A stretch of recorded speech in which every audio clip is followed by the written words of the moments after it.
Hello and welcome back to Hidden Agendas, formerly Vox Terra. Today, we're going to look at the Pope Francis's December of 2023 decision to okay the blessings of same-sex couples. The definition of marriage from what we might call a more traditional point of view, as well as the left wing's concept that culture war can be used as a divide and conquer tactic to get people to vote against their own economic interests or environmental interests, I might add, as well. And in this case, we'll take a brief look again at the Pope's stance on climate change. Well, marriage has traditionally really been defined largely, and I think society's kind of lost this recently, as a set of carrots and sticks. Not just a celebration. Yeah, celebration's part of it, but not just that. A set of rewards and punishments to get the mom and the dad to stay together once they make those kids. The Catholic Church still defines marriage as, I believe I'm quoting here, as an indissoluble union between one man and one woman, open to the conceiving of children.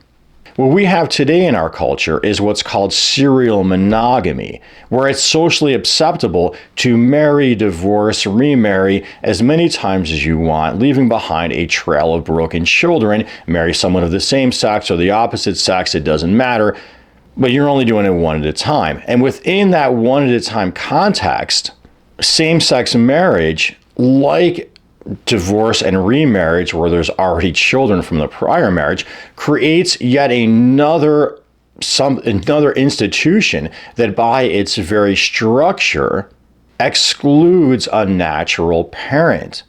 So now we come to the Supreme Court decision of the United States that what people like to say legalized same-sex marriage, but it's not quite as simple as legalizing it. Well, what do I mean by that?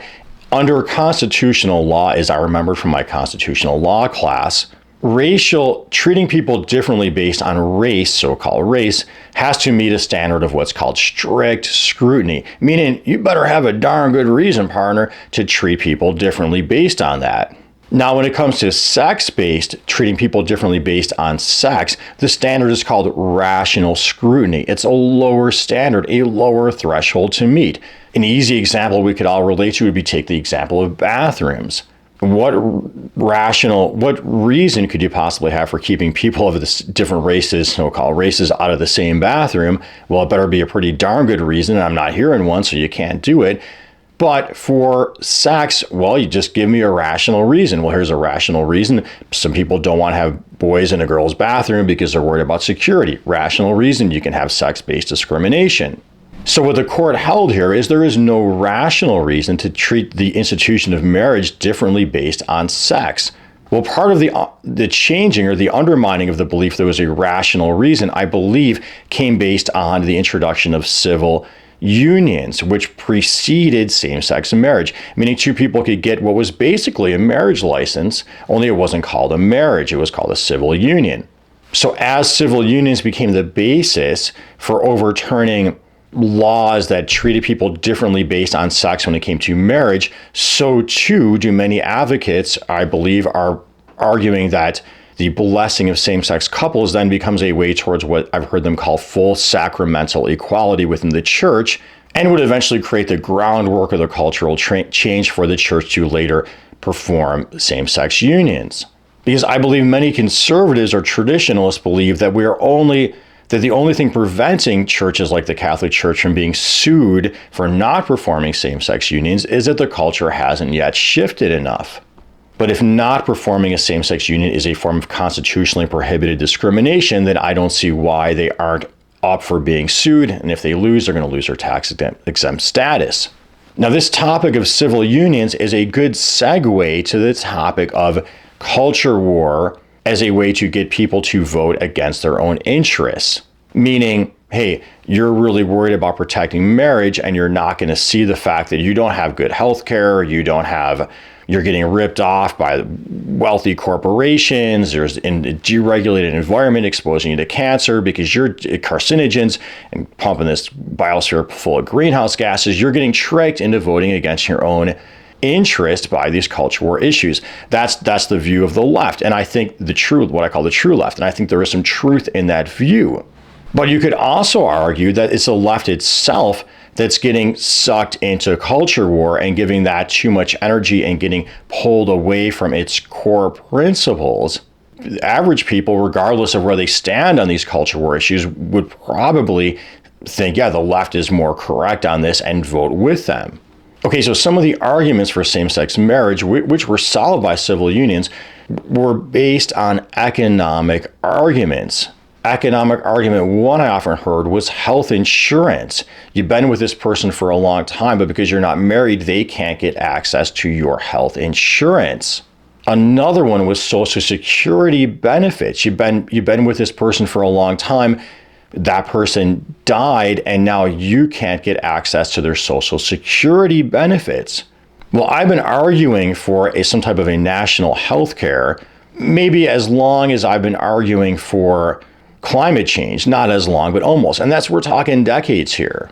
So that activist energy towards solving that problem for those couples solved it for those couples only, but it still left in place this whole system we have of insecurity where people are dependent on their current employer for those health insurance benefits, or they're dependent on their spouse for those health insurance benefits. It still makes the individual insecure. So we could argue, hey, it's a distraction to a degree from arguing about what does it mean to be civilized? What's the basic floor we want under our feet? Does this really make sense having a you get sick, you go broke system? Does this really make sense that a senior citizen could be looking at poverty? Yes, Obama partially fixed the healthcare mess with some reforms, so less pre-existing conditions were excluded.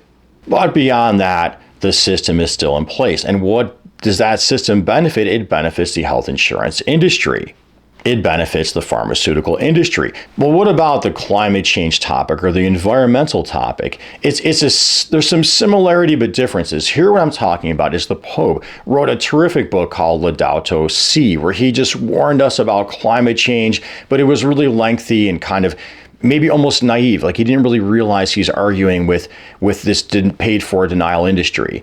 Then he came out more recently with this Laudato Deum, a follow-up which is supposed to be punchier, and I'll take a look at it for you soon. But my point here is that the Catholic Church really throughout time has been arguing, at least over my lifetime, for putting some brakes on the excesses of capitalism and the excesses of war.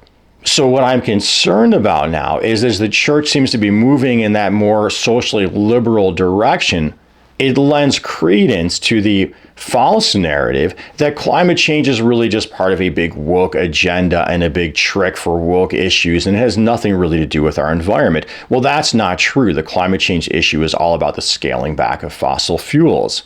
But the public's not really generally aware of that due to the nature of our media. And I've seen over my lifetime the Catholic Church gain some ground with like conservative Christians and evangelicals who used to really dislike the Catholic Church because of its stalwart stance on some of these culturally social issues. So to wrap this one up here, I would just say I advocate for the church as well as what I call the true left to stick to the core principles. Non-harassment, non-putting people down, acceptance, but that doesn't mean in the case of the church that you need to reshape what you consider to be societal ideals. And for the left, similar, I would say, stick to your core beliefs about and questioning what's the floor for society, standing up to these large corporations that dominate our politics and our media, and giving people a little bit of breathing room on some of these culture war issues so we can come together, so we can save our species. Well, hey, that's as best as I can wrap this one up. And I realize, look, I'm treading on a lot of grounds that people are going to be upset with and put off by. And I hope that's a reason for you to subscribe to my channel. Click that notification bell, like and comment, and especially become a patron at Patreon. I got very little patronage here, and you can see by where I am coming from, I got an uphill battle. And where I'm coming from is part of the reason, my friend, why I really have not been able to fit in with the Democrats. And part of where I'm coming from is I'm not going to fit in with the Republicans. So, hey, thank you for whatever support you can give. And as always, until next time, peace be with you.